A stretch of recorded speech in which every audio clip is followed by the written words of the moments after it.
Handa na ba kayong pakinggan ang isang kwentong magpapatunay na ang puso, kahit gaano pa katagal na sugatan, ay may kakayahang muling tumibok para sa tamang dahilan? Sabi nila, ang nakaraan ay dapat manatili sa nakaraan. Ngunit paano kung ang mismong nakaraan na iyon ang siyang magiging tulay patungo sa isang kinabukasang hindi mo inaasahan? Ating tunghayan ang isang pag-ibig na muling isusulat ng tadhana. Ang alikabok mula sa ginagawang gusali ay sumasayaw sa bawat ihip ng hangin, ngunit ni isa ay walang nangahas na dumapo sa mamahaling sapatos ni Lino Alcaraz. Bawat hakbang niya ay may bigat, may awtoridad. Ang kanyang tingin ay matalim. Sinusuri ang bawat sulok ng itinatayong Alcaraz Medical Center na para bang kaya nitong tukuyin ang bawat maliit na depekto.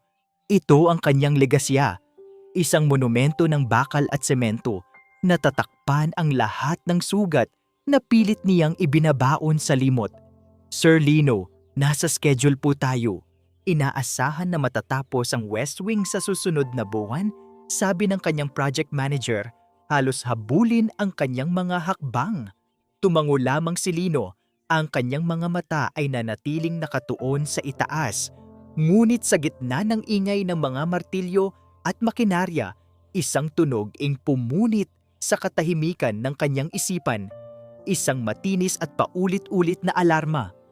Anong nangyayari? Tanong niya, ang kanyang boses ay malamig at walang emosyon. Fire alarm po, sir. Galing sa temporary neonatal unit ng lumang gusali. Mukhang false alarm lang po, pero kailangan nating i-check ayon sa protokol. Isang kuryente ng pagkainis ang gumapang sa buong katawan ni Lino. Sa lahat ng lugar doon pa, ang nag-iisang lugar sa buong compound na ito na kailanman ay hindi niya tinapakan mula nang simulan ang proyekto. Inang, ang lugar na sumisimbolo sa lahat ng kanyang kabiguan. Ikaw na ang tumingin, utos niya, handa nang tumalikod. Pero sir, kailangan po kayo doon. Nandoon po ang head ng nursing department. Kailangan po ng approval ninyo para sa agarang paglipat ng mga equipment kung sakali.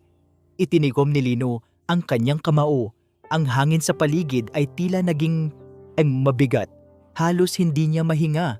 Wala siyang pagpipilian. Bawat segundo na nag-aalinlangan siya ay isang senyales ng kahinaan. At si Lino Alcaraz ay hindi mahina. Naglakad siya patungo sa lumang gusali. Ang bawat hakbang ay parang may nakakabit na kadena sa kanyang mga paa. Ang tunog ng alarma ay parang mga tinig mula sa nakaraan, sumisigaw sa kanyang tainga. Pagsisisi, panghihinayang. Pagpasok niya sa neonatal unit, ang amoy ng disinfectant at baby powder ay sumalubong sa kanya. Isang kombinasyong halos magpasuka sa kanya. Imamanarotam, ang mga nurse ay abala, ngunit kalmado. Maliwanag na isa lamang itong false alarm. Ngunit hindi iyon ang nakapagpahinto sa kanyang paghinga. Sa gitna ng silid, sa ilalim ng malamlam na ilaw, nakatayo ang isang babae. Nakatalikod ito sa kanya, marahang idinuduyan ang isang maliit na bumbunan ng tela sa kanyang mga braso. Kilala niya ang tindig na iyon. Kilala niya ang hubog ng mga balikat na iyon. Dahan-dahan itong lumingon na para bang naramdaman nito ang kanyang presensya. At ang mundo ni Lino ay huminto sa pag-ikot. Ang mga mata nilang dalawa ay nagtagpo. 5 taon. 5 taon na puno ng katahimikan at distansya. Ngunit sa isang iglap, para bang kahapon lang ang lahat. Ang kanyang buhok ay nakatali pa rin sa paraang gusto niya. Ang kanyang mga mata, kahit may bakas ng pagod, ay mayroon pa ring kislap na minsan nang naging dahilan ng kanyang paggising sa umaga. Liwayway, bulong niya, ang pangalan nito ay parang kalawang na salita sa kanyang dila. Nakita niya ang pagkabigla sa mukha ni Liwayway na agad na palitan ng isang malamig na pader. Ang init sa paraan ng pag-aalaga nito sa sanggol ay biglang naglaho nang tumingin ito sa kanya. "Lino," sagot nito. Ang boses ay formal at walang bahid ng anumang dating paglalambing. "Anong ginagawa mo rito?" Ang alarma, sabi niya. Ang mga salita ay hirap lumabas. Ang kanyang mga mata ay hindi maalis sa sanggol na nasa mga bisig nito. Isang maliit na nilalang na mahimbing na natutulog, walang kamalay-malay sa bigat ng hangin sa pagitan ng dalawang taong nasa harap nito. "False alarm lang. May nag-short circuit lang na sensor." Paliwanag ni Liwayway. Ang kanyang tingin ay ibinalik sa sanggol na para bang ito ang kanyang kalasag. Hindi makapagsalita si Lino. Ang dapat niyang itanong ay tungkol sa protokol, sa gusali, sa trabaho.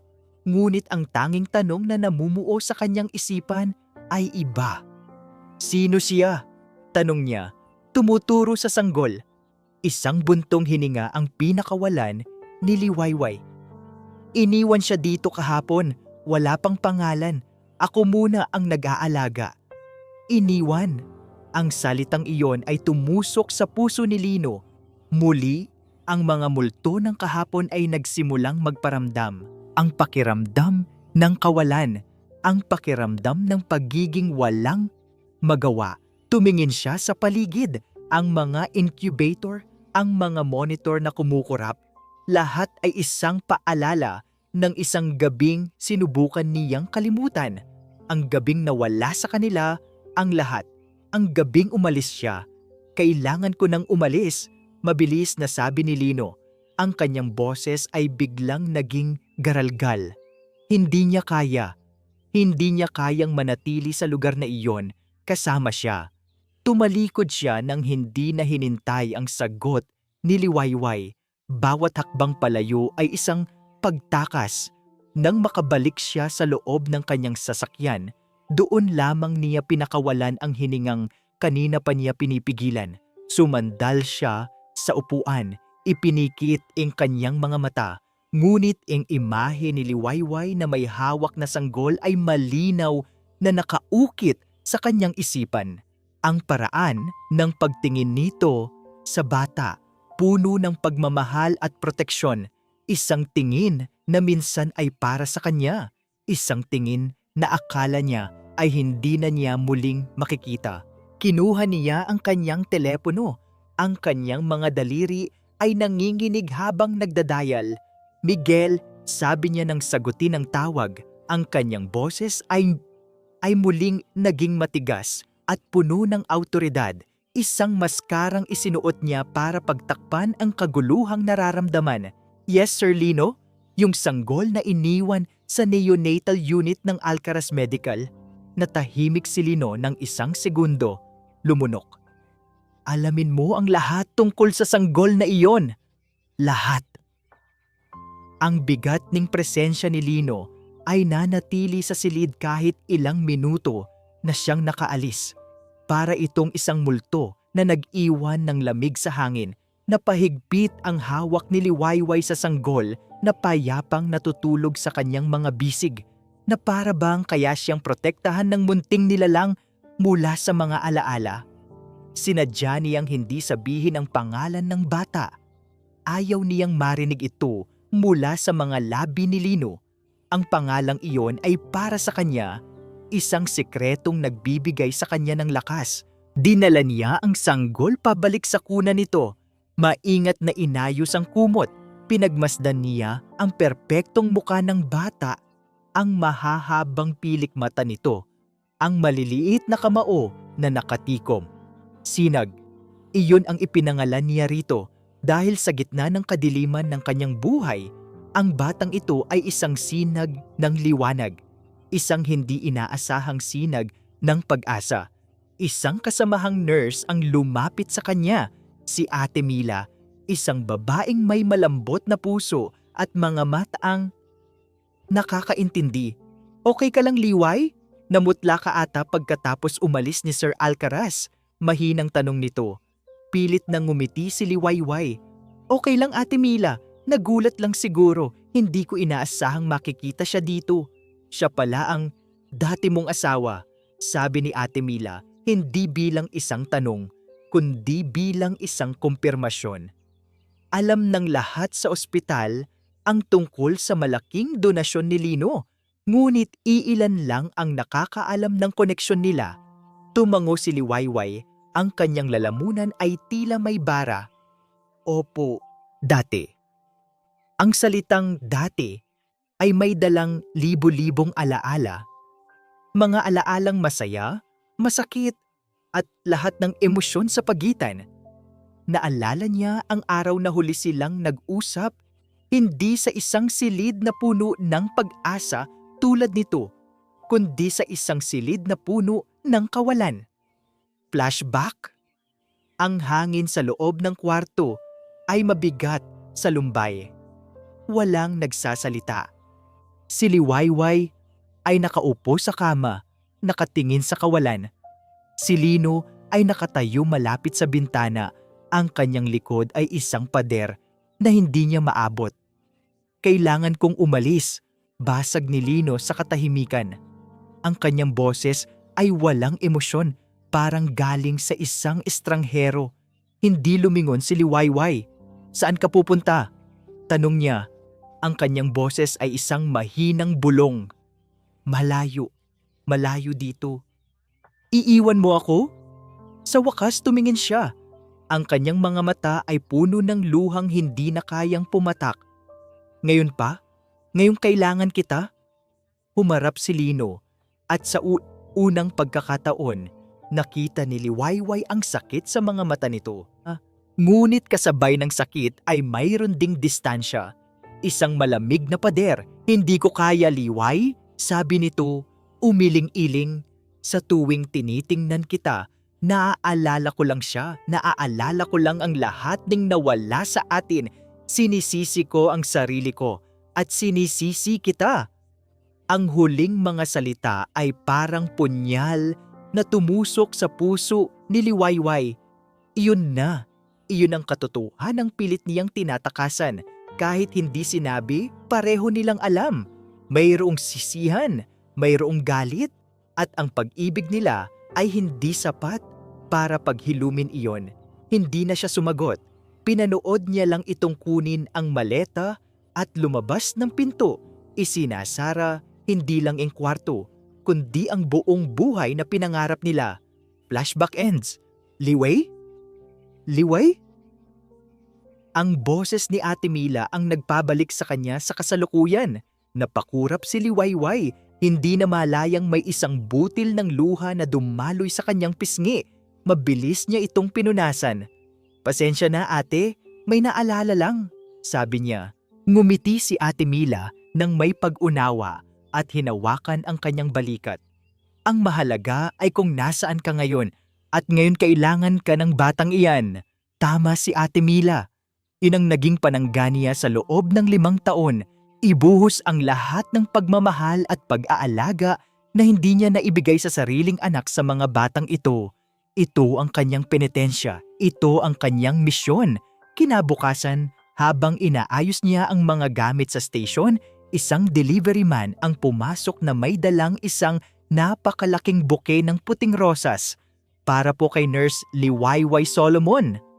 Nagtaka si Liwayway. Sino naman ang magpapadala sa kanya ng ganito? Kinuha niya ang mga bulaklak. Ang bango nito ay tila kabaligtaran ng bigat na nararamdaman niya. Hinanap niya ang card, ngunit wala. Walang pangalan, walang mensahe. Pero alam niya, sa kaibuturan ng kanyang puso, alam niya kung kanino galing ang mga ito. Puting rosas. Iyon ang mga bulaklak na ibinigay sa kanya ni Lino nung una silang mag-date. Ang mga paborito niya. Isang alaala na dapat sana'y maging matamis, ngunit ngayon ay may dala itong pait. Hindi ito isang regalo, isa itong paalala. Isang paalala ning kung ano ang mayroon sila noon at kung ano ang hindi na nila maibabalik pa. Inilagay niya ang mga bulaklak sa isang tabi, malayo sa kanyang paningin. Hindi niya gustong makita ang mga ito. Ang pagbabalik ni Lino sa buhay niya ay parang isang bagyo na paparating. At ang mga bulaklak na ito, Ito ang unang patak ng ulan, isang babala. At sa halip, nakilig, isang pamilyar na damdamin ang gumapang sa kanyang puso. Takot. Ang report na nasa mesa ni Lino ay manipis lamang, ngunit ang bigat nito sa kanyang kamay ay parang isang block ng semento. Binuksan niya ang folder at binasa ang mga nakasulat. Kahit nakabisado na niya ang bawat salita. Sanggol, lalaki, tinatayang edad, 2 araw, kondisyon, malusog, mga magulang, hindi matukoy, circumstances, natagpuan sa labas ng emergency room ng Alcaraz Medical Center, nakabalot sa isang malinis na kumot, walang anumang pagkakakilanlan, walang pangalan. Sa report, tinutukoy lamang ito bilang John Doe. Ngunit sa isip ni Lino, meron na itong pangalan. Sinag. Hindi niya alam kung saan narinig, pero iyon ang pangalang paulit-ulit na lumalabas sa kanyang isipan. Isinara niya ang folder. Ang pag-aari sa kanya ay isang klase ng pag-irita. Bakit niya pinag-aaksayahan ng panahon ang isang batang walang kaugnayan sa kanya? Ang dapat niyang intindihin ay ang pagtatayo ng West Wing, ang mga kontrata, ang mga numero. Ngunit ang imahe ni Liwayway na may hawak na sanggol ay hindi maalis sa kanyang isipan. Gamit ang isang dahilan na kahit siya ay hindi naniniwala, ang pag-inspeksyon ng wiring system sa lumang gusali, muli siyang nagtungo sa ospital. Ngunit hindi sa mga pasilyo ng kuryente siya napadpad, kundi sa labas ng bintanang salamin ng neonatal unit. Mula sa malayo, tanaw niya si Liwayway. Nakaupo ito sa isang rocking chair, kinakantahan ang sanggol na nasa mga bisig niya. Ang kanyang boses ay isang mahinang himig na hindi naririnig ni Lino, ngunit nakikita niya ang lambing sa bawat kilos nito. Nakikita niya ang pagmamahal, isang kirot ang biglang kumurot sa kanyang dibdib. Isang pamilyar na kirot, ang kirot ng sana ganoon sila, sana mayroon pa rin sila noon. Napansin niyang ang bouquet ng puting rosas na ipinadala niya ay nasa isang florera sa gilid ng nurses station, halos hindi mapansin, malayo sa kung saan nakaupo si Liwayway. Isang malinaw na mensahe. Itinapon niya ang kanyang nakaraan at kasama na roon ang mga bulaklak na sumisimbolo rito. Mabilis siyang tumalikod bago pa may makakita sa kanya. Ang kahinaan ay isang luho na hindi niya kayang bayaran. Kinagabihan, ang hapunan sa mansyon ng mga Alcaraz ay tulad ng dati, tahimik, formal at malamig. Ang tanging maririnig ay ang tunog ng mga kubyertos na tumatama sa mamahaling pinggan. Si Doña Esmeralda Alcaraz, ang kanyang ina, ay nakaupo sa kabilang dulo ng mahabang mesa. Ang kanyang postura ay perpekto. Ang kanyang mga alahas ay kumikinang sa ilalim ng ilaw ng chandelier. Ang kanyang kagandahan ay walang kupas, ngunit ang kanyang mga mata ay kasing lamig ng yelo. "You seem distracted, Lino," basag niya sa katahimikan. Ang kanyang boses ay kalmado ngunit may talim. "Marami lang iniisip sa proyekto, Ma," sagot ni Lino. Hindi inaalis ang tingin sa kanyang pagkain. "Ang proyekto? Oo naman." Humigop ng alak ang Donya mula sa kanyang kopita. "Ngunit ang sabi sa akin ng aking mga espiya, madalas ka raw sa lumang gusali, sa neonatal unit to be exact." Nag-angat ng tingin si Lino. Ang kanyang mga panga ay nagtiim. "I was checking on the progress." Isang maliit at mapang-asar na ngiti ang sumilay sa labi ng kanyang ina. "Ah, at kasama ba sa progress na iyon, ing babaeng iyon? Si Liwayway, tama ba?" Hindi sumagot si Lino. "Akala ko tapos na tayo sa usapang iyan, Lino." Pagpapatuloy ng Donya, ang kanyang boses ay dahan-dahang tumitigas. "She was a mistake, isang pagkakamali na nagdulot sa atin ng kahihiyan at sakit ng ulo. You are an Alcaraz, ang dugo mo ay mahalaga. Hindi mo dapat sinasayang ang oras mo sa mga taong walang pangalan." walang yaman. Huwag niyo siyang pagsalitaan ng ganyan, maring sabi ni Lino. Bakit? Dahil totoo? Huwag mong kalimutan anak, ang responsibilidad mo, ang legasya ng iyong ama, ang pangalan ng pamilya natin. Kailangan mo ng isang tagapagmana, isang tunay na Alcaraz, hindi isang pulot na bata mula sa kung saan. Ang bawat salita ng kanyang ina ay parang lason na kumakalat sa kanyang sistema, nagpapaalala sa kanya ng mga ideyang matagal nang isinaksak sa kanyang isipan. Dugo, pangalan, legasya, iyon ang mga bagay na mahalaga. Ngunit habang nakikipagtitigan siya sa malamig na mga mata ng kanyang ina, ang nakikita niya ay hindi karangalan, kundi isang hawlang ginto. At sa kanyang isipan, biglang sumulpot ang imahe ng isang sanggol na natutulog walang kamalay-malay sa mundo. Isang batang walang pangalan, walang dugong bughaw, pero sa mga mata ni Lino, mayroon itong halaga. Bigla siyang tumayo. Ang kanyang silya ay gumawa ng malakas na kaluskos sa sahig. Saan ka pupunta? Hindi pa tayo tapos mag-usap, malamig na sabi ng Donya. Tapos na ako, sagot ni Lino. Ang kanyang boses ay puno ng isang desisyong bigla niyang natuklasan. May kailangan akong asikasuhin. Hindi na niya hinintay ang sagot nito. Naglakad siya palabas, kinuha ang kanyang telepono at tinawagan ang kanyang personal na assistant. Miguel, bukas ng umaga, gusto kong mag-release ka ng pondo, isang malaking donasyon para sa lahat ng pangangailangan ng neonatal unit, lalo na para sa mga inabandonang sanggol. Masusunod po, sir. At set mo ang isang meeting kasama ang head nurse ng unit na yon, si Liwayway Solomon. Gusto ko siyang makausap tungkol sa proyekto na ito. Ibinaba niya ang tawag. Habang papalayo siya sa mansyon, pakiramdam niya ay nakahinga siya ng maluwag sa unang pagkakataon sa buong araw. Hindi niya alam kung ano ang ginagawa niya o kung bakit.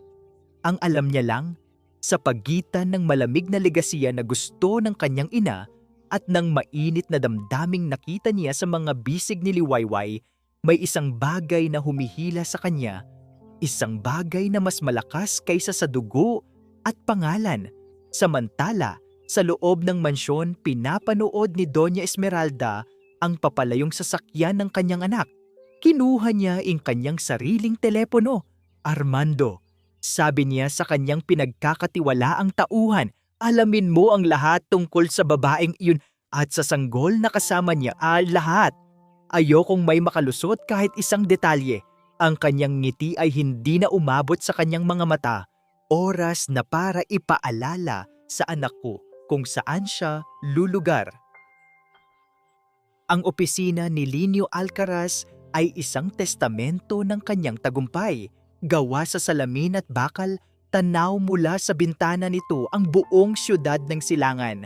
Malamig ang hangin mula sa aircon. Bawat bagay ay nasa tamang lugar. Malinis, organisado, walang bahid ng anumang personal na gamit maliban sa isang litrato ng yumaong ama.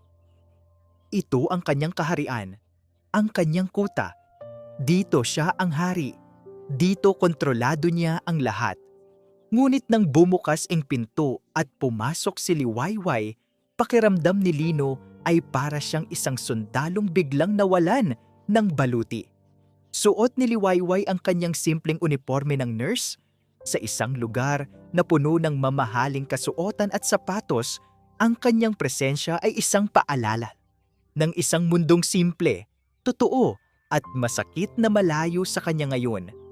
Huminto ito sa gitna ng opisina. Ang mga kamay ay magkadaop sa kanyang harapan na para bang naghahanda sa isang laban. Maupo ka, Liwayway, sabi ni Lino, sinisikap na panatilihing formal at propesyonal ang kanyang boses. Itinuro niya ang silya sa harap ng kanyang malaking mesa. Umupo si Liwayway, ngunit ang kanyang likod ay nanatiling tuwid. Ang kanyang mga mata ay maingat na iniiwasan ay ang mga mata ni Lino. Salamat sa paglalaan mo ng oras Panimula ni Lino, binuksan ang isang folder sa kanyang mesa na hindi naman niya talaga kailangang tingnan. Tungkol ito sa donasyon na inaprubahan ko para sa neonatal unit. Nakarating na sa amin ang balita. Sagot ni Liwayway. Ang kanyang boses ay malamig. Nagpapasalamat ang buong ospital sa iyong tulong. Ang buong ospital? Hindi ako. Ang mga salitang hindi niya sinabi ay mas malakas pa kaysa sa mga binitawan niya.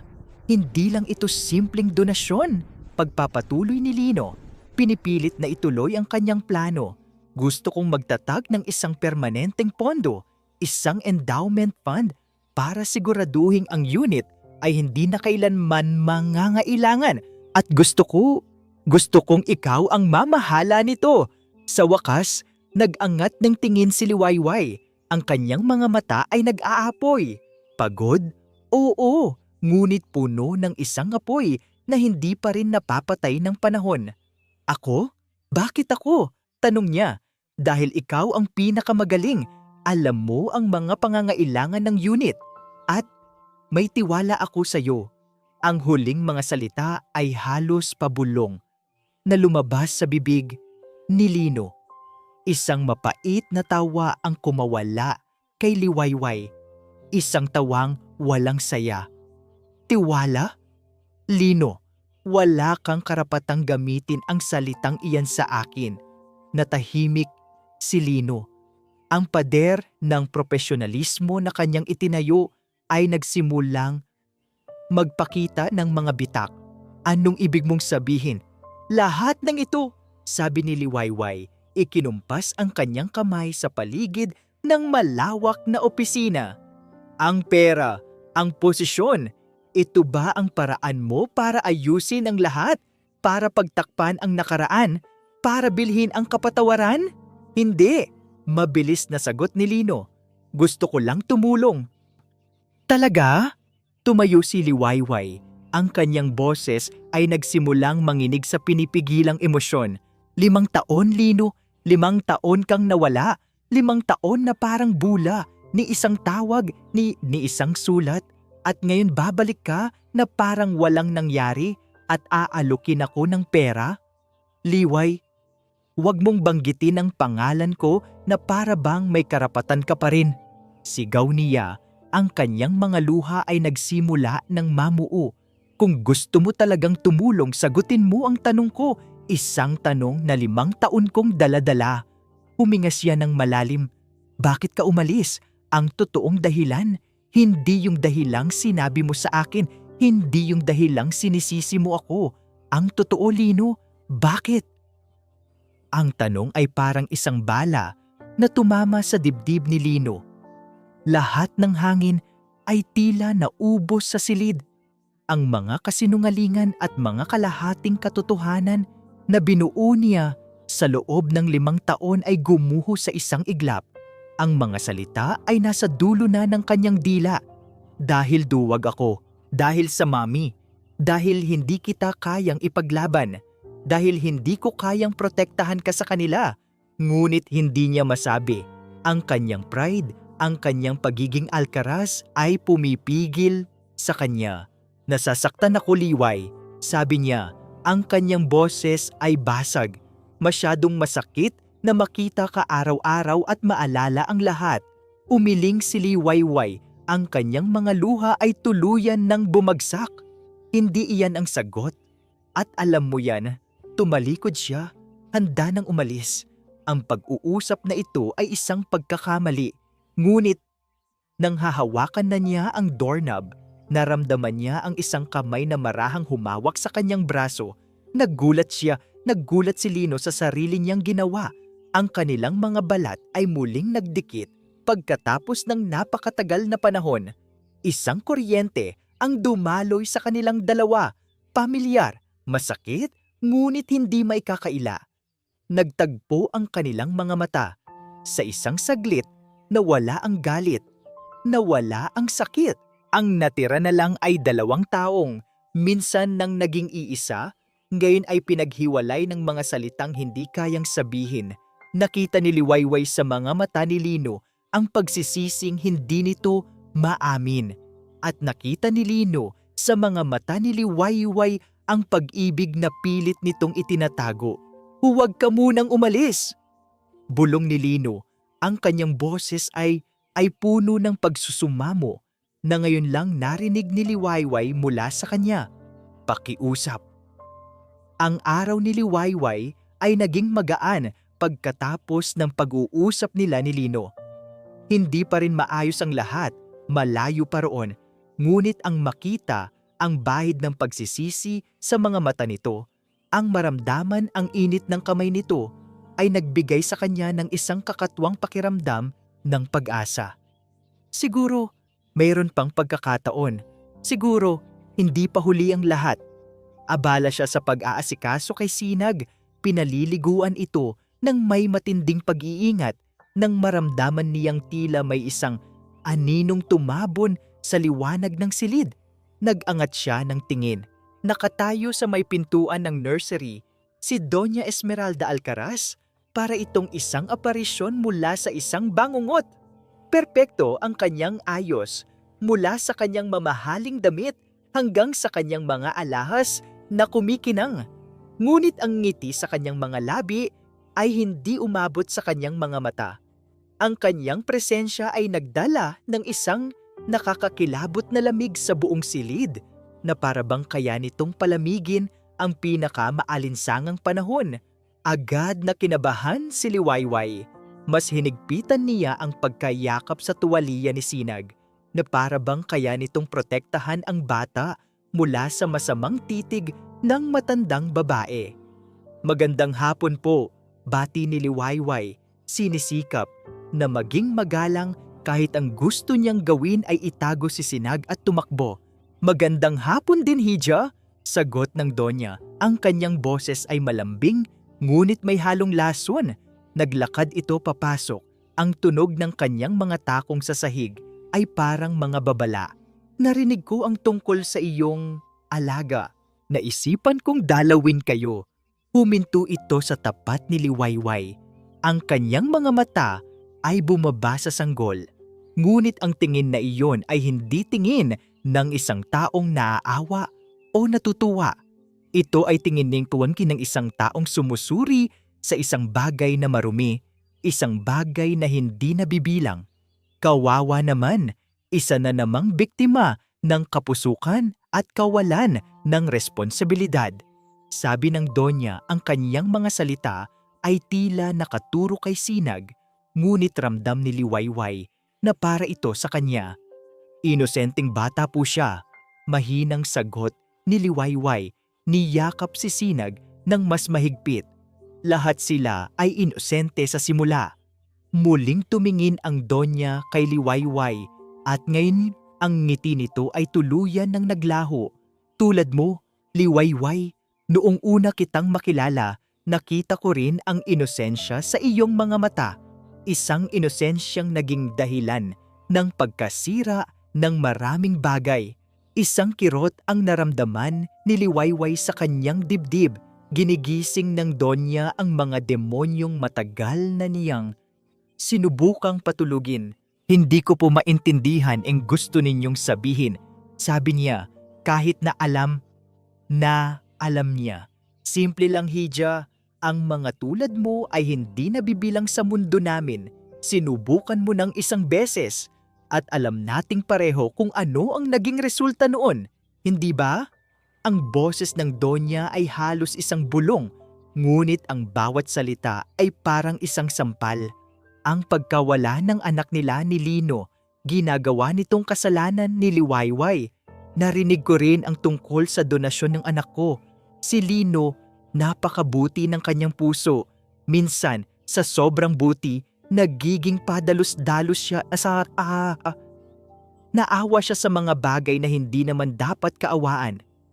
Dahan-dahan, kinuha ng Donya ang kanyang mamahaling bag at naglabas ng isang sobre. Inilapag niya ito sa mesang katabi ni Liwayway. Ito, sumilip si Liwayway at nakita ang laman ng sobre. Isang tseke. Ang mga numero na nakasulat doon ay sapat na para bumili ng isang bahay, sapat na para baguhin ang kanyang buhay. Ano po ito? Tanong ni Liwayway. Ang kanyang boses ay nanginginig sa galit. Tulong! Sagot ng Donya na may matamis na ngiti. Isang tulong para makapagsimula ka muli sa ibang lugar, malayo dito, malayo sa anak ko, malayo sa mga alaala. Ito na ang huling beses na tutulungan ka ng pamilya Alcaraz. Ang ibig sabihin ay malinaw. Hindi ito tulong, ito ay bayad. Bayad para siya ay mawala. Tumingin si Liwayway mula sa tseke, pabalik sa mukha ng Donya, at pagkatapos ay sa natutulog na mukha ni Sinag. Ang batang ito na walang anumang kasalanan ay itinuturing na isang pagkakamali. Tulad niya, isang tapang na hindi niya alam na mayroon pa siya ang biglang bumuhos sa kanyang pagkatao. Dahan-dahan niyang kinuha ang tseke. Naramdaman niya ang paggaan ng mukha ng Donya na para bang nanalo na ito. Ngunit sa halip na itago ito, pinunit ni Liwayway ang tseke sa gitna, tapos pinunit niya ulit at ulit. Hanggang sa ang mga piraso nito ay parang konfeti ng pait na nahulog sa sahig. Ang ngiti sa mukha ni Doña Esmeralda ay naglaho. Ang kanyang mga mata ay naningkit, nagpapakita ng tunay na kulay nito, puno ng galit at pagkasuklam. Ang dignidad ko ay hindi nabibili, at ang pagmamahal ko sa batang ito ay hindi matutumbasan ng pera ninyo. Maring sabi ni Liwayway, ang kanyang boses ay hindi na nanginginig. Isang nakakabinging katahimikan ang namayani sa silid. Pagkatapos, isang malamig at nakakakilabot na tawa ang kumawala sa Donya.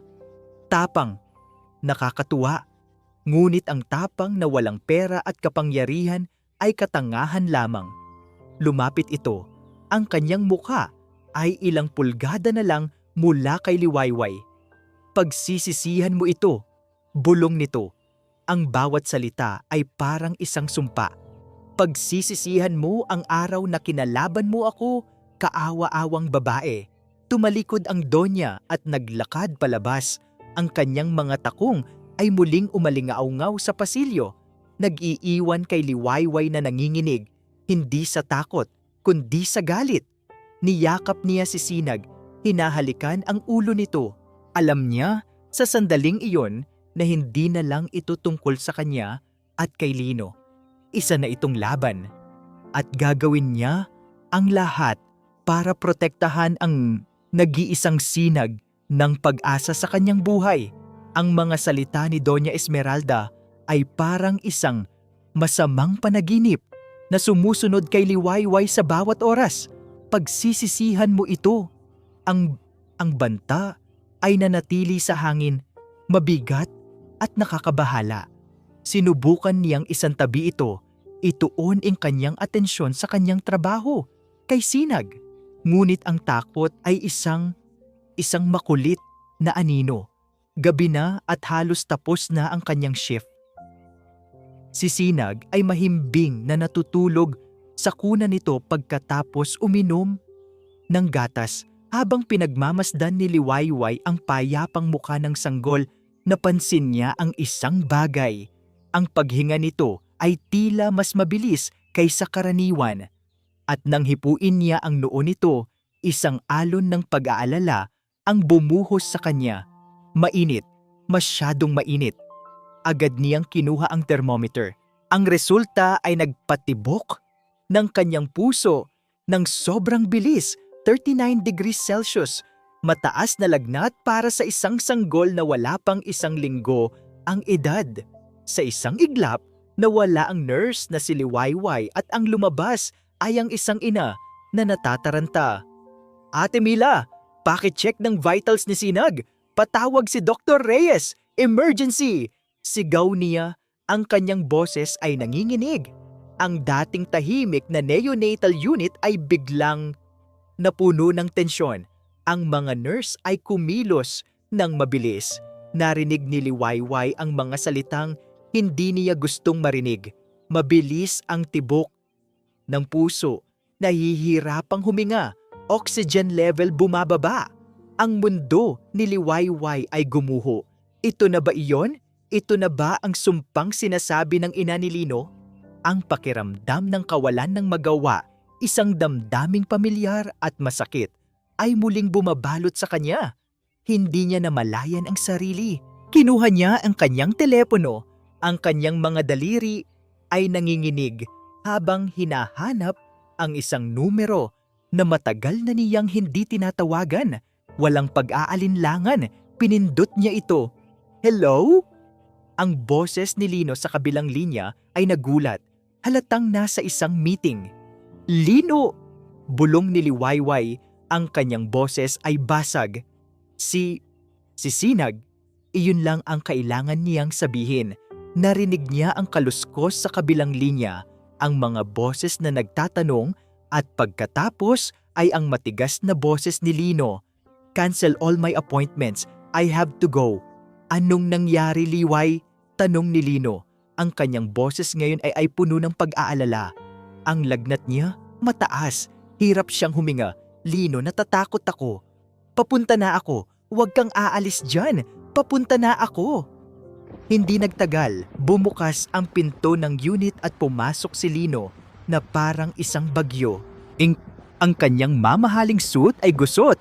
Ang kanyang buhok ay magulo. At ang kanyang mukha ay puno ng pag-aalalang hindi pa nakikita ni Liwayway mula noong dati. Hindi niya pinansin ang ibang mga tao sa silid.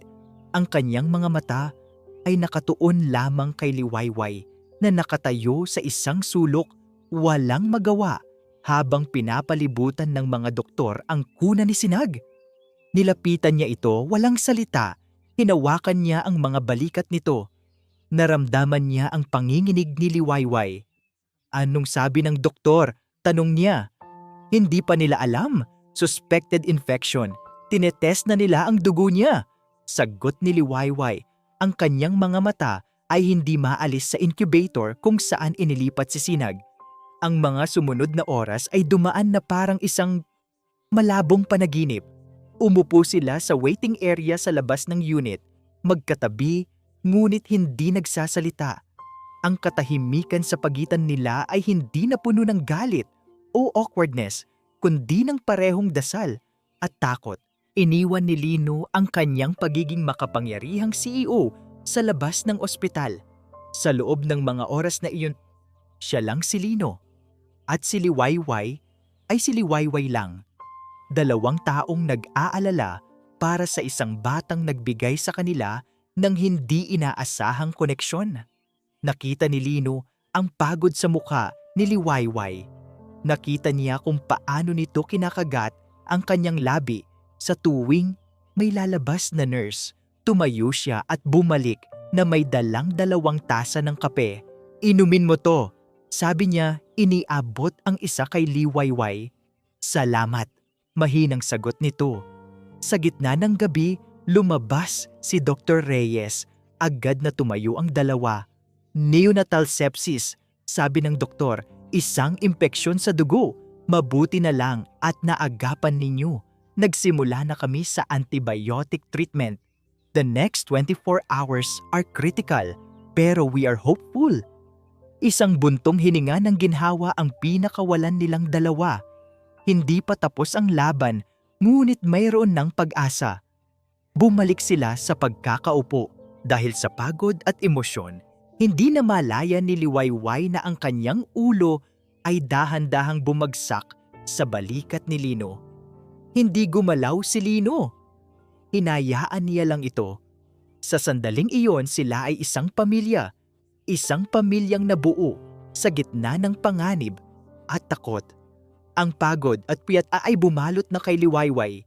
Bago siya tuluyang makatulog, narinig niya ang isang bulong mula kay Lino. Isang bulong na puno ng sakit at pagsisisi na para bang sinasabi nito sa kanyang sarili, hindi ako pwedeng mawala ulit. Hindi ako pwedeng bumitaw. At sa kaibuturan ng kanyang puso, naramdaman ni Liwayway ang isang katotohanang matagal na niyang kinalimutan. Ang Lino na minahal niya, Ang Lino na kayang mag-alala, ang Lino na handang iwan ang lahat, ay nandoon pa rin pala. Nagtatago lamang sa likod ng mga pader na itinayo ng sakit at panahon. Sa unang pagkakataon sa loob ng 5 taon, naramdaman niyang hindi siya nag-iisa sa kanyang laban. Ang sumunod na 2 araw ay naging kritikal, hindi lang para kay Sinag, kundi para na rin kina Lino at Liwayway. Salitan sila sa pagbabantay. Dinadalhan ni Lino ng pagkain si Liwayway. Si Liwayway naman ang nagbibigay ng update kay Lino tungkol sa bawat maliit na pagbabago sa kondisyon ng bata. Ang mga pader sa pagitan nila ay unti-unting gumuho.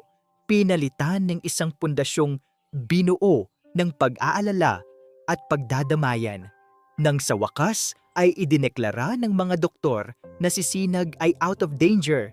Isang bigat ang nawala sa kanilang mga dibdib. Nagkatinginan sila sa loob ng nursery, sa magkabilang gilid ng incubator ni Sinag, at isang ngiti, isang tunay at pagod na ngiti, ang sabay na sumilay sa kanilang mga labi. "Salamat," sabi ni Liwayway. Ang kanyang mga mata ay nagpapasalamat hindi lang sa Diyos, kundi pati na rin sa lalaking nasa harap niya. "Salamat sa pananatili mo." "Hindi ako aalis," sagot ni Lino.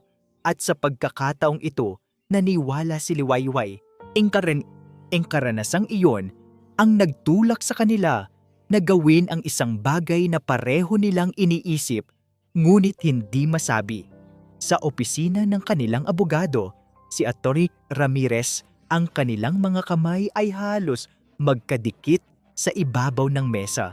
"Gusto naming simulan ang proseso ng pag-ampon para kay Sinag," mariing sabi ni Lino. Ang kanyang boses ay puno ng determinasyon. Tumingin siya kay Liwayway na tumango bilang pagsang-ayon. "Dahil inabandona ang bata at walang pagkakakilanlan ing mga magulang, malaki ang tsansa ninyo," paliwanag ng abogado. "I will file the petition immediately." Paglabas nila ng gusali, ang sikat ng araw ay tila mas maliwanag. Ang hangin ay mas sariwa. Sa unang pagkakataon sa loob ng 5 taon, ang kinabukasan ay hindi na isang madilim at nakakatakot na lugar, kundi isang pahinang blangko na handa nilang sulatan ng magkasama. Para ipagdiwang, dinala ni Lino si Liwayway sa isang maliit at tahimik na restaurant, malayo sa mata ng publiko. Doon, sa ilalim ng malamlam na ilaw, nagtawanan sila. Nagkwentuhan sila tungkol sa mga bagay na walang kinalaman sa sakit ng nakaraan. Nag-usap sila tungkol sa mga pangarap na minsan na nilang binuo at ngayon ay unti-unting binubuhay muli. "Naalala mo ba?" sabi ni Lino. "Sabi natin noon, kapag nagkaanak tayo, ipapangalan natin siyang Gabriel," sabay nilang sabi. At muli silang nagtawanan. Ngunit sa likod ng tawanan, mayroong isang matamis na kirot. "Siguro," sabi ni Liwayway, "pwede nating idagdag ang Gabriel sa pangalan ni Sinag. Sinag Gabriel Solomon Alcaraz." Ang pagbanggit niya sa apelyido ni Lino ay nagpahinto sa kanilang tawanan. Isang makahulugang katahimikan ing namayani. Dahan-dahang inabot ni Lino ang kamay ni Liwayway mula sa kabilang panig ng mesa at hinawakan ito. Ang kanyang mga mata ay seryoso, puno ng isang pangakong hindi na niya kayang sirain. Pagkatapos ng hapunan, sabay silang bumalik sa ospital tulad ng lagi nilang ginagawa. Ang puso nila ay puno ng pag-asa. Sa wakas, pagkatapos ng lahat ng unos, bubuuin na nila ang kanilang pamilya. Habang naglalakad sila sa pasilyo patungo sa neonatal unit, ang kanilang mga balikat ay halos magkadikit. Ang kanilang mga anino sa sahig ay nagsasama, nagiging isa. Ngunit ang masayang sandali ay biglang naputol. Sa harap ng salaming bintana ng nursery, nakatayo ang isang babae. Bata pa ito, marahil ay nasa early 20s. Ang kanyang damit ay simple at luma. Ang kanyang buhok ay magulo at ang kanyang mukha ay basang-basa ng luha. Nanginginig ang kanyang mga kamay habang nakaturo sa incubator kung nasaan si Sinag. Ang anak ko? Hikbi ng babae. Ang kanyang boses ay puno ng desperasyon. Diyos ko! Ang anak ko! Napatigil si Nalino at Liwayway. Ang kanilang mga ngiti ay naglaho.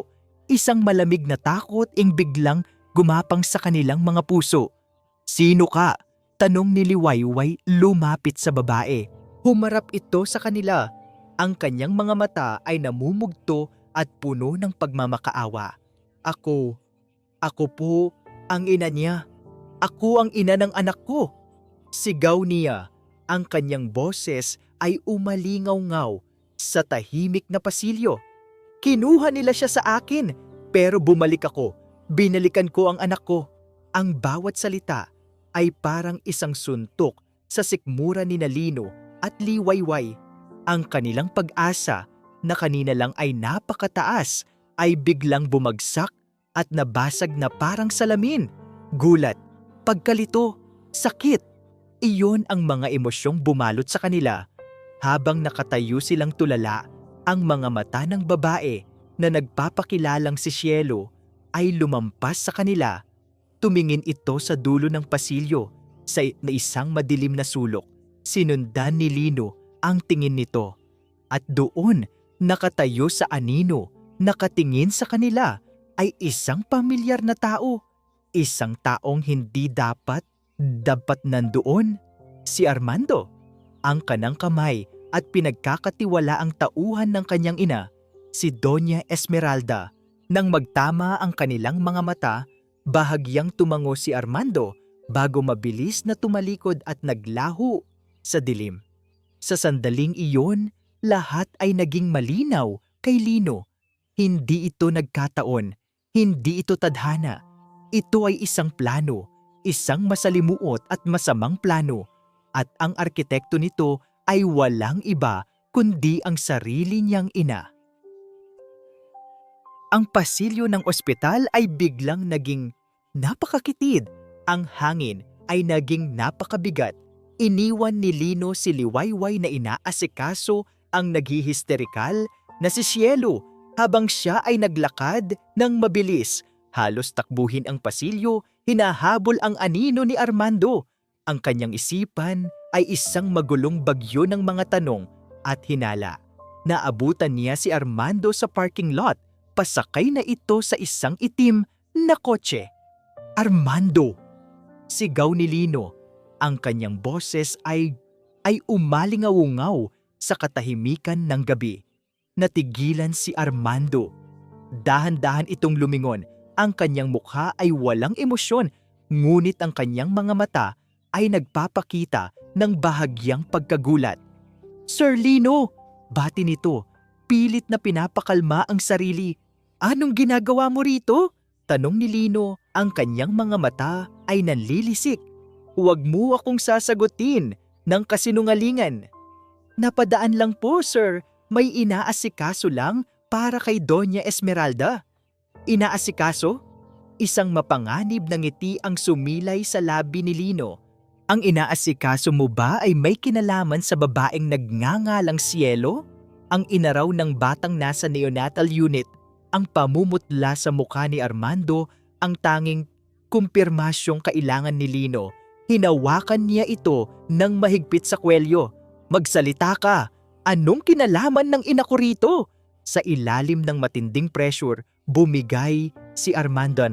Wala po akong alam sa detalye, Sir Lino. Promise, sabi nito nanginginig. Ang utos lang sa akin ni Donya ay hanapin ang babae. Siguraduhin na bumalik siya sa tamang oras. Binitawan ni Lino si Armando na parang isang maruming basahan ang mga salita. Hanapin ang babae, siguraduhin na bumalik siya sa tamang oras ay umuulit-ulit sa kanyang isipan. Bawat ulit ay mas masakit. Saan ko siya mahahanap? Tanong ni Lino. Ang kanyang boses ay malamig na parang yelo. Ibinigay ni Armando ang address ng isang murang paupahan sa kabilang panig ng syudad. Walang ibang sinabi. Tumalikod si Lino.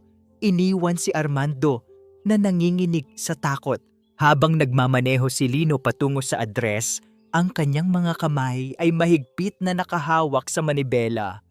Ang lahat ng piraso ng palaisipan ay nagsimulang magkabit-kabit. Ang biglaing pagdating ni Cielo, ang perpektong tiyempo, ang presensya ni Armando, ito ay isang palabas, isang masamang dula, at ang direktor ay walang iba kundi ang kanyang ina. Nang makarating siya sa paupahan, naabutan niya si Cielo na umiiyak sa labas ng kanyang maliit na kwarto. Ang kanyang desperasyon kanina sa ospital ay napalitan ng isang tahimik na pagtangis. "Gusto kong makausap ka," sabi ni Lino. Ang kanyang boses ay hindi galit, kundi pagod. Sa loob ng masikip na kwarto, sa ilalim ng isang bumbilyang aandap-andap, ikinuwento ni Cielo ang lahat. Nagmakaawa siya, nabuntis siya ng isang lalaking may pamilya na, ayon sa kanya, ay may koneksyon sa mga Alcaraz. Nang malaman ito ng pamilya ng lalaki, nagbanta ang mga ito. Dito pumasok si Doña Esmeralda. Inalok siya ng pera, isang malaking halaga para manahimik, para iwan ang bata sa isang lugar kung saan matutulungan ito, at para maglaho. "Wala po akong pagpipilian," hikbi ni Cielo. "Natakot po ako para sa kaligtasan ng anak ko. Sabi nila, kung ilalayo ko siya, mas magiging maganda ang buhay niya. Pero hindi ko po kaya. Pagkakuha ko ng pera, nagsisi agad ako. Gusto ko siyang bawiin." "At paano ka nakabalik?" tanong ni Lino, kahit alam na niya ang sagot. "May isang lalaki po, si Armando.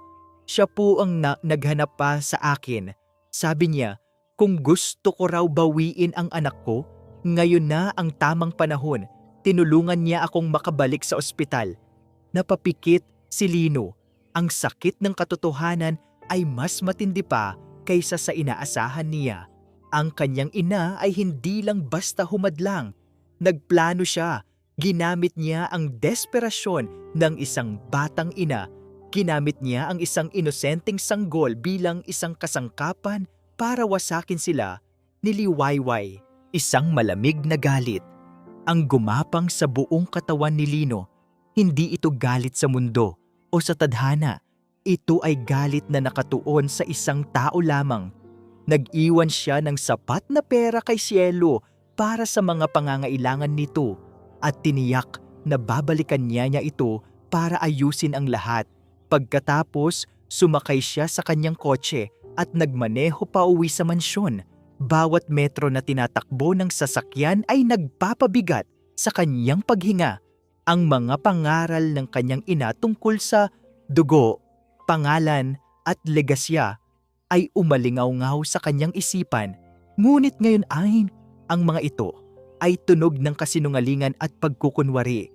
Ang mismong babaeng nagturo sa kanya ng kahalagahan ng kadalisayan ng lahi ay ang siya pa lang nagtago ng isang maruming sekreto. Nang pumasok siya sa malaking pinto ng mansyon, nadatnan niya ang kanyang ina na kalmadong nagbabasa ng libro sa sala na para bang walang anumang nangyari. Nag-angat ito ng tingin. "Oh Lino, maaga kayatang umuwi?" Hindi sumagot si Lino. Naglakad lang siya papalapit. Ang bawat hakbang ay mabigat. Huminto siya sa harap nito. Tiningnan niya ang kanyang ina. Hindi bilang isang anak, kundi bilang isang estranghero. Ang babaeng nagluwal sa kanya.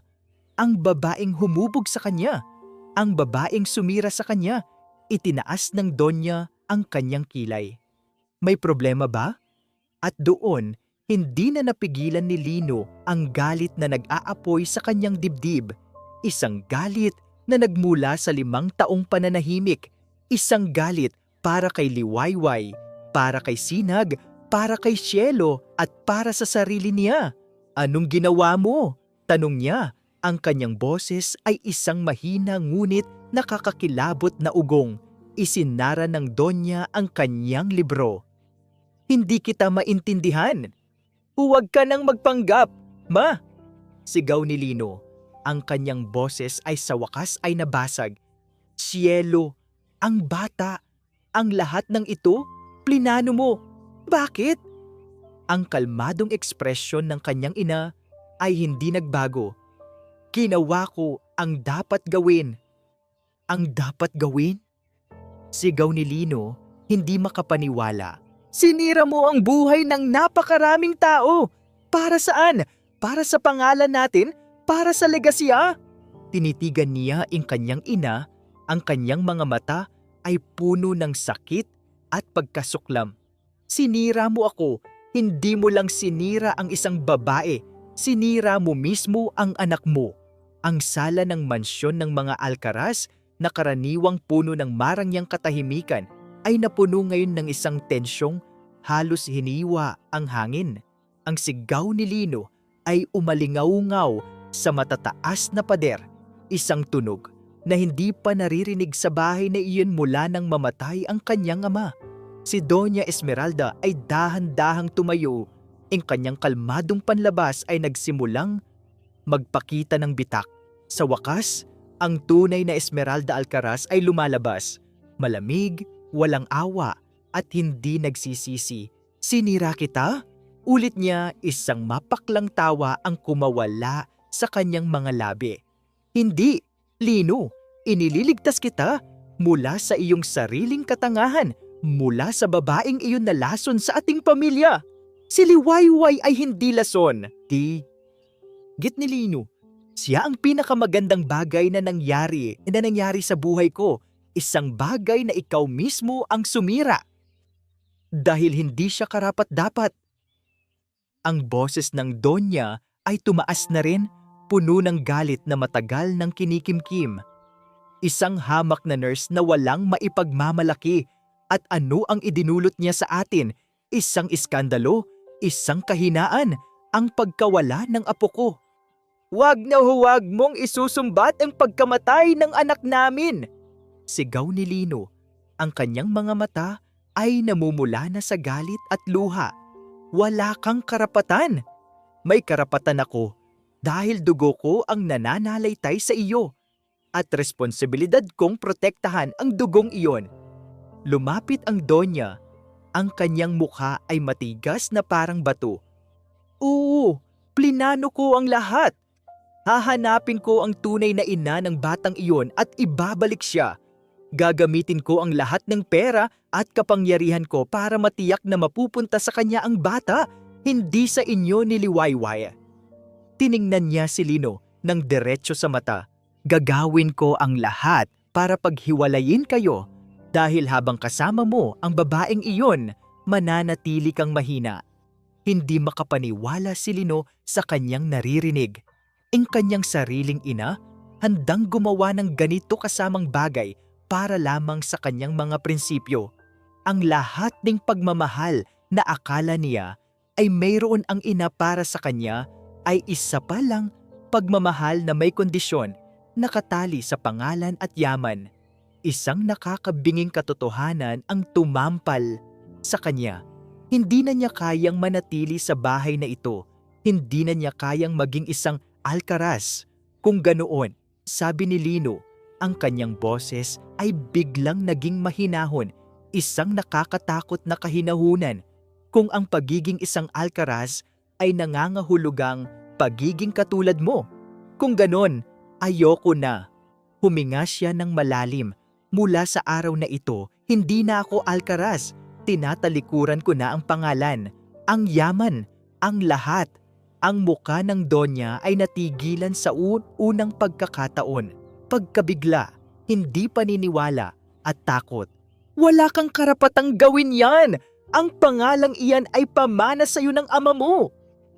At sinisira mo ang alaala niya sa bawat ginagawa mo. Malungkot na sabi ni Lino. Tumalikod siya. Tapos na tayo. Kung lalabas ka sa pintong iyan, Lino, banta ng kanyang ina, ang kanyang boses ay nanginginig na sa galit. Huwag ka nang babalik. Para sa akin, patay ka na.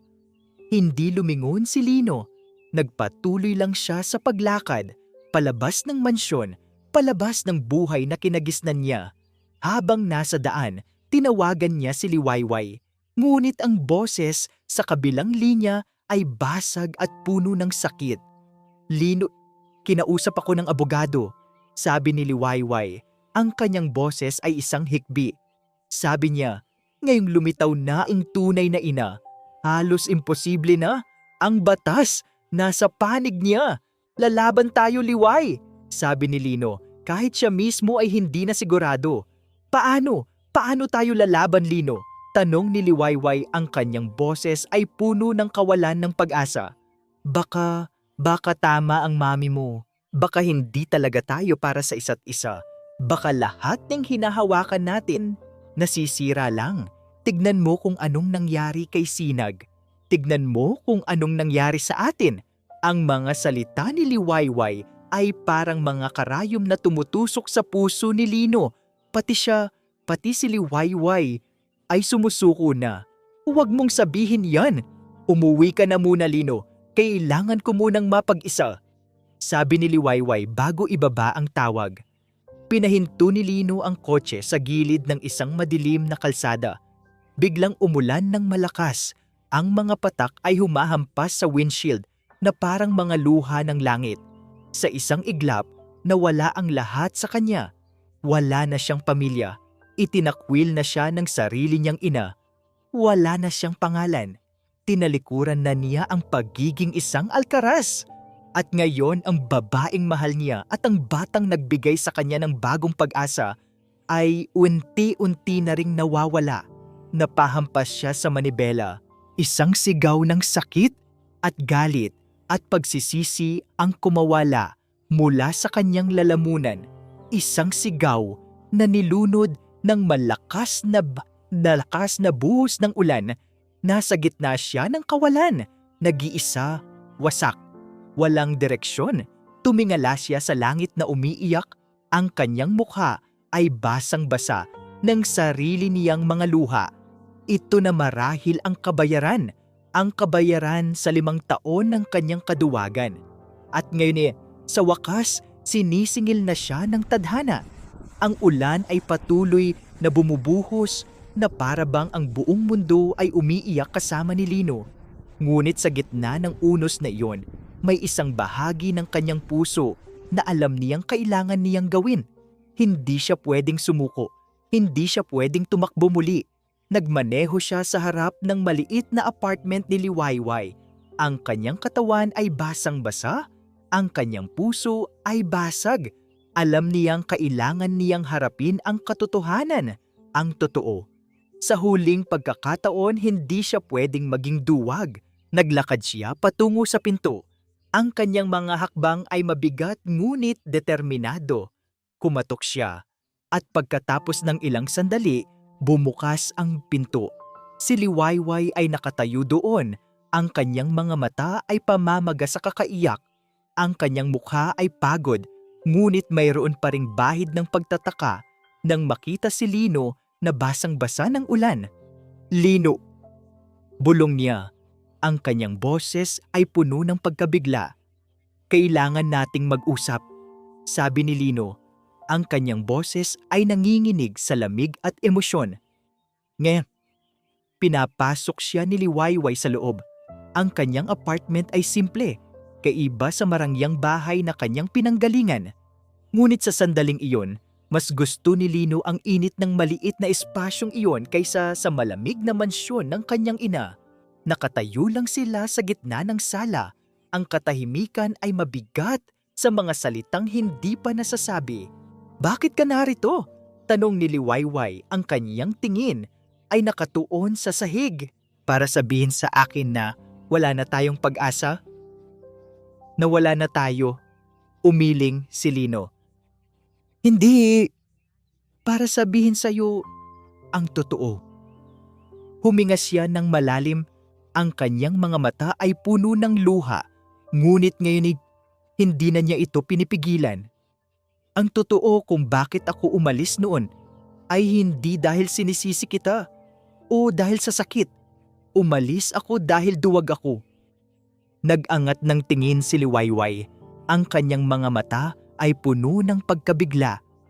Duwag ako, Liway. Duwag ako na harapin ang mami ko. Duwag ako na ipaglaban ka sa kanya. Paulit-ulit niyang sinasabi na hindi ka karapat-dapat.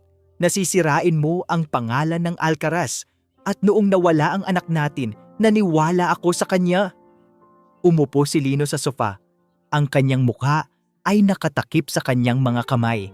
Naniwala ako sa kanya na kasalanan mo dahil mas madaling isisi sa iyo kaysa isisi sa akin ang kahinaan ko. Mas madaling lumayo kaysa manatili at ipaglaban ka. Unti-unting lumapit si Liwayway. Umupo siya sa tabi ni Lino, ngunit may distansya pa rin sa pagitan nila. Pero hindi naman totoo iyon, hindi ba? Sabi niya, ang kanyang boses ay malungkot. Alam nating pareho na hindi mo ako ipinaglaban. Alam ko, sabi ni Lino, nag-angat ng tingin. Ang kanyang mga mata ay puno ng pagsisisi. At iyon ang pinakamalaking pagkakamali ng buhay ko. Ang iwan ka. Ang pakinggan ang lason ng aking ina sa halip na ang boses ng puso ko. Pero ngayon wala na akong kahit ano. Tinalikuran ko na ang lahat. Tinalikuran ko na ang pamilya ko, ang pangalan ko, ang yaman ko. At lahat ng iyon ay para lang makaharap ako sa iyo nang walang maskara, nang walang kasinungalingan para sabihin sa iyo na mahal pa rin kita, Liway, higit pa sa iniisip mo. Ang mga salita ay tumagos sa puso ni Liwayway. Matagal na siyang naghintay para sa mga salitang iyon. Mga salitang inakala niyang hindi na niya kailanman maririnig. Ang sakit na dinulot ni Lino ay malalim, ngunit ang kanyang pagtatapat ay totoo. Ang sakit, bulong niya, ang kanyang sariling mga luha ay muling dumadaloy. Ang sakit ng 5 taon. Ang sakit ng paninisi sa sarili. Ang sakit ng pag-iisip na hindi ako sapat. Niyakap ni Lino si Liwayway, hindi na pinansin ang distansya. Patawarin mo ako, Liway. Patawarin mo ako sa lahat ng sakit na dinulot ko. Patawarin mo ako sa pagiging duwag. Sa loob ng mahabang panahon, hinayaan nilang tumulo ang kanilang mga luha. Nag-iyakan sila hindi lang para sa kanilang sarili, kundi para sa nawala nilang anak, para sa panahong nasayang, at para sa lahat ng sakit na kinailangan nilang pagdaanan. Nang sa wakas ay humupa ang kanilang pag-iyak. Nag-angat ng tingin si Liwayway. Ang kanyang mga mata ay pagod pa rin, ngunit mayroon na itong bagong determinasyon. Hindi ko alam kung kaya kong kalimutan ang sakit, Lino, sabi niya, pero kaya kong lumaban. Hinawakan niya ang mga kamay ni Lino, mahigpit. Lalaban tayo. Hindi para bilhin si Sinag, hindi para pilitin ang batas. Lalaban tayo para sa kung ano ang tama. Lalaban tayo para sa pinakamabuti para kay Sinag. At kung sa huli, hindi siya mapunta sa atin, kailangan nating tanggapin. Pero hindi tayo susuko ng walang laban. Isang ngiti ang sumilay sa labi ni Lino. Hindi ito isang ngiti ng kaligayahan, kundi isang ngiti ng pag-asa.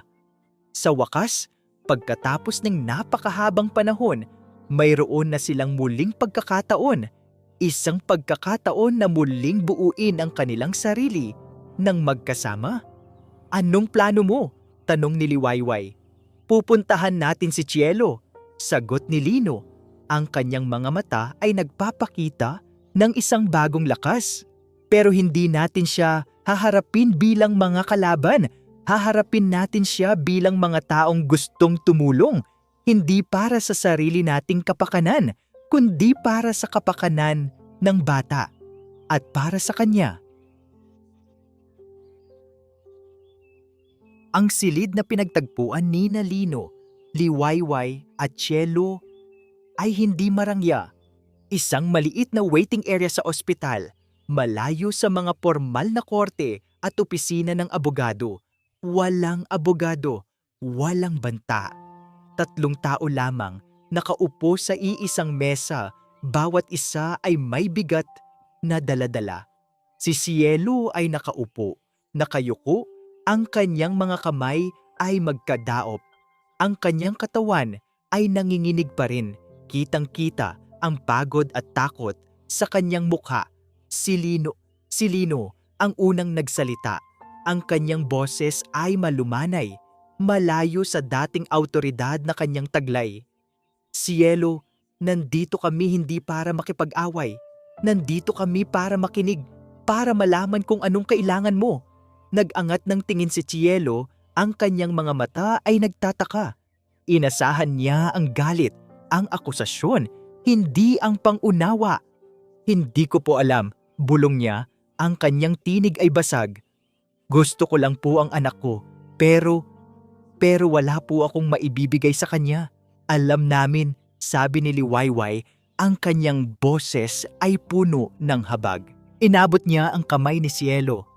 Hindi ka namin sinisisi, naiintindihan namin ang sitwasyon mo.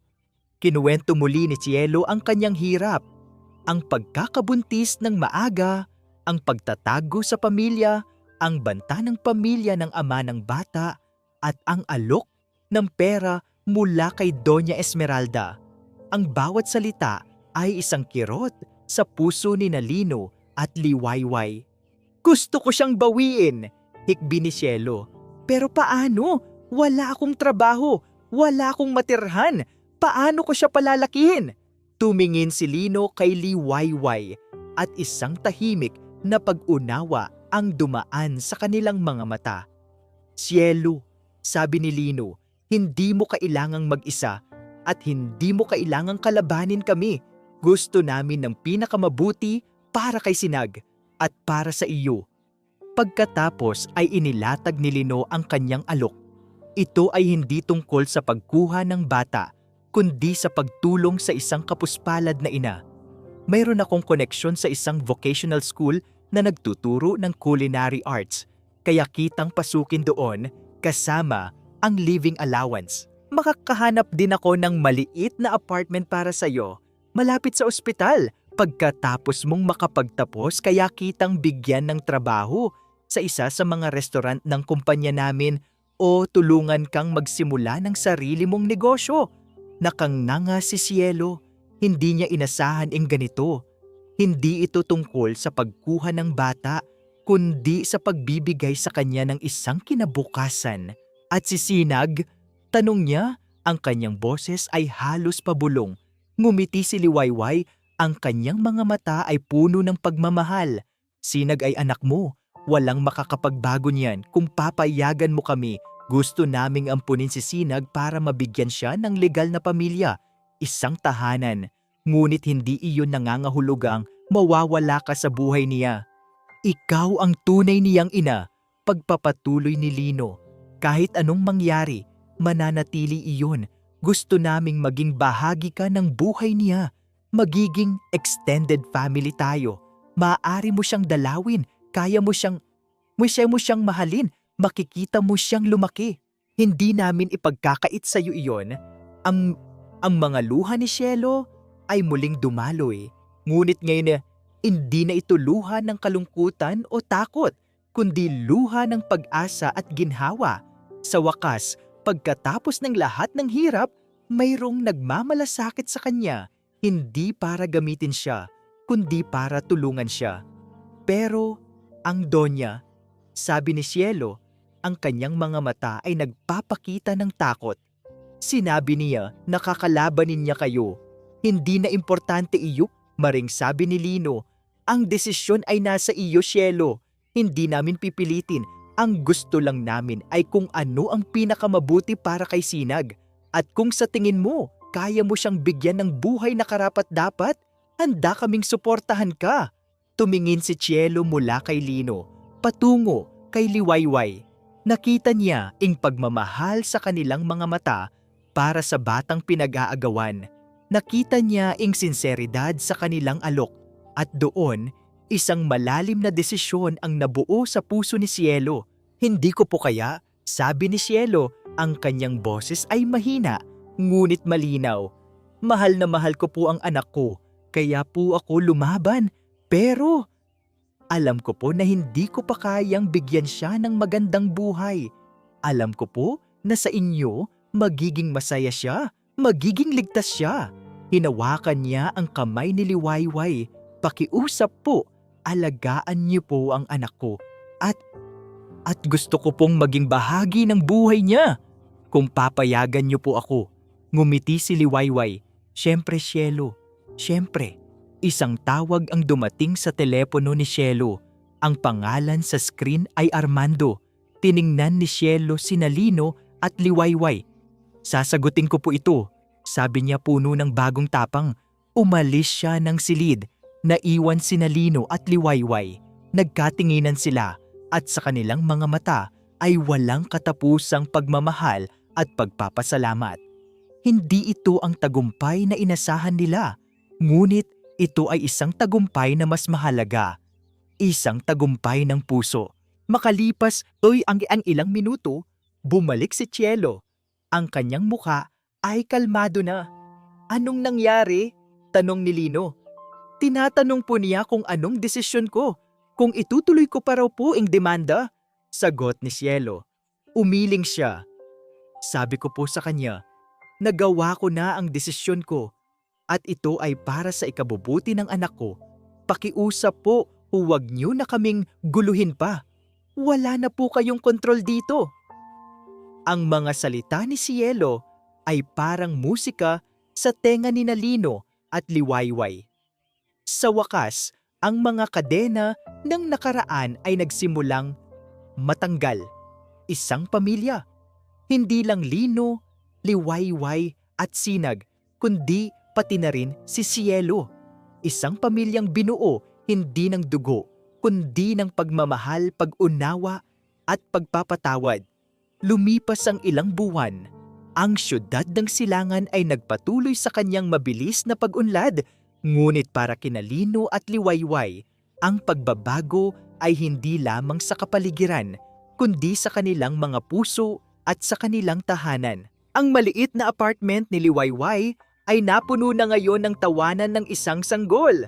Ang mga formal na pagbisita ni Lino ay napalitan ng mga umaga kung saan nagigising siya sa tabi nila at mga gabi kung saan siya ang nagpapatulog kay Sinag. Ang proseso ng pag-aampon ay mabilis na natapos at sa harap ng batas, si Sinag Gabriel Alcaraz Solomon ay opisyal ng kanilang anak. Si Cielo ay nagpatuloy sa pag-aaral sa culinary school. Madalas siyang dumalaw sa ospital at sa bahay ni Lino at Liwayway, hindi bilang isang estranghero na nag-aagaw, kundi bilang isang kaibigan, isang miyembro ng kanilang extended family. Hindi na siya tumatawag sa numero ni Armando. Nakahanap siya ng sarili niyang tapang. Sa mansyon ng mga Alcaraz, ang katahimikan ay nanatili. Si Doña Esmeralda ay nababalot sa kanyang pag-iisa. Ang kanyang anak, ang kanyang legasya, ay tinalikuran na siya. Ang kanyang tagumpay ay naging isang hawlang ginto na walang kasama. Ni minsan ay hindi siya nagtangkapang makipag-ugnayan kay Lino o kay Sinag. Ang kanyang pride ay mas matimbang pa kaysa sa pamilya. Isang makasaysayang araw ing sumikat sa syudad ng Silangan. Ito ang araw ng grand opening ng bagong Alcaraz Medical Center. Ang West Wing na matagal nang pinangarap ni Lino ay nakatayo na ng buo. Ngunit ang pinakamahalagang bahagi ng pagtatayo ay hindi ang bakal at semento. Ito ang bagong neonatal unit, ang silungan ng pag-asa. Ang nakasulat sa marmol na karatula sa labas ng bagong unit, hindi na Alcaraz ang pangalan nito. Isang pangalan na iniharap ni Liwayway at buong pusong sinuportahan ni Lino. Sa entablado, nakatayo si Lino. Suot ang isang simple ngunit eleganteng suit. Sa kanyang tabi ay si Liwayway, nakarga si Sinag. Ang dating malamig at formal na Lino ay napalitan ng isang Lino na may init sa kanyang mga mata, isang Lino na malayang ngumiti. Magandang umaga sa inyong lahat, panimula ni Lino. Ang kanyang boses ay malakas at malinaw, ngunit may halong damdamin. Ngayon, hindi lang natin ipinagdiriwang ang pagbubukas ng isang bagong gusali. Ipinagdiriwang natin ang isang bagong simula, isang bagong pag-asa. Tumingin siya kay Liwayway at Sinag. Ang kanyang mga mata ay nagniningning. Marami ang nagtatanong sa akin, Sir Lino, bakit hindi niyo ipinangalan sa inyong pamilya ang neonatal unit? At ang sagot ko ay simple. Huminga siya ng malalim. Dahil ang tunay na pamilya hindi nabubuo sa pangalan o sa dugo o sa yaman. Ang tunay na pamilya ay nabubuo sa pagmamahalan, sa pagtanggap, sa pagpapatawad. Ang tunay na pamilya ay nabubuo sa mga puso na handang magbukas at sumuporta sa isa't isa kahit anong mangyari. Nilingon niya ang madla. Naranasan ko ang sakit ng pagkawala. Naranasan ko ang lamig ng pag-iisa. Ngunit sa pamamagitan ng isang maliit na bata at sa pamamagitan ng isang babaeng nagturo sa akin ng tunay na kahulugan ng pagmamahal, natuklasan ko na ang buhay ay puno ng pangalawang pagkakataon at ang pamilya ay hindi palaging galing sa dugo. Minsan, ito ay pinipili mo at iyon ang pinakamagandang regalo na matatanggap mo. Ang palakpakan ay umalingaw-ngaw sa buong lugar. Yumakap si Lino kay Liwayway at hinalikan ang noo ni Sinag. Ang kanilang mga ngiti ay tunay, puno ng kapayapaan at kasiyahan. Pagkatapos ng seremonya, naglakad sila sa isa sa mga rooftop garden ng bagong ospital. Mula doon, tanaw nila ang buong siyudad ng Silangan na naliligo sa gintong liwanag ng papalubog na araw. Si Sinag ay mahimbing na natutulog sa pagitan nila na karga nina Lino at Liwayway. Akala ko hindi na ako kailanman magiging masaya ulit. Bulong ni Liwayway. Ako rin, sagot ni Lino. Hinawakan ang kamay niya. Pero tignan mo tayo ngayon isang pamilya, isang kumpletong pamilya. Hinalikan niya ang ulo ni Liwayway. Salamat, Liway. Salamat sa pagturo mo sa akin kung ano ang tunay na halaga ng buhay. Salamat sa pagpapatawad mo sa akin. Nilingon ni Liwayway si Lino. Salamat din sa iyo, Lino. Salamat sa pagbabalik mo at salamat sa pagpili mo sa amin. Pinagmamasdan nila ang paglubog ng araw. Ang mga kulay nito ay naghahalo sa kalangitan. Ang nakaraan ay mananatili, isang aral na hindi na nila kailanman makakalimutan. Ngunit ang ngayon ay puno ng pag-asa at ang kinabukasan ay nangangako ng walang katapusang pagmamahalan. Ang silungan ng pag-asa ay hindi lamang isang gusali. Ito ay isang simbolo. Simbolo ng isang pag-ibig na naghilom. Simbolo ng isang pamilyang natagpuan. Simbolo ng isang bagong simula kung saan ang bawat bata ay may karapatan sa pagmamahal at bawat puso ay may karapatang umasa. Hindi dito nagtatapos ang ating paglalakbay. Marami pa pong kwentong kasing ganda at mas puno ng aral dito sa aming channel. Kung nagustuhan niyo ang kwentong ito na nagpapakita na ang tunay na pamilya ay hindi nabubuo sa dugo kundi sa pagmamahalan at pagtanggap, i-like, i-share sa pamilya at mga kaibigan at mag-subscribe na rin para lagi kayong updated sa mga susunod pa naming kwento. I-click niyo ang notification bell para kayo ang unang makarinig kapag may bago kaming upload. Pagpalain po kayo ng Panginoon, kayo at ang inyong buong pamilya. Hanggang sa muli.